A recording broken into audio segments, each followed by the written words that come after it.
Hello guys. Today we will know the meaning of the word monsoon. Monsoon.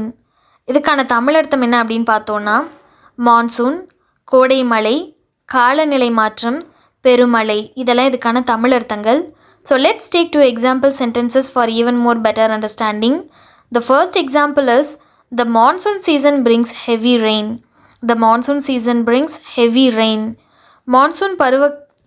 Monsoon பருவம் கனத்த மழையை கொண்டு வருகிறது. மான்சூன் பருவம் கனத்த மழையை கொண்டு வருகிறது. The second example is farmers wait for the monsoon to start sowing. விவசாயிகள் விதைப்பதற்கு மான்சூனை காத்திருக்கின்றனர். ஸோ மான்சூன் அப்படிங்கிற வேர்டுக்கான தமிழ் அர்த்தம் என்ன அப்படிங்கிறத பற்றி எக்ஸாம்பிள்ஸோடு இன்றைக்கி பார்த்தோம். இதே மாதிரியான இன்னொரு இங்கிலீஷ் வேர்டுக்கான தமிழ் அர்த்தம் என்ன அப்படிங்கிறத பற்றி நெக்ஸ்ட் வீடியோவில் பார்க்கலாம். அது வரைக்கும் டேக் கேர் அண்ட் பை.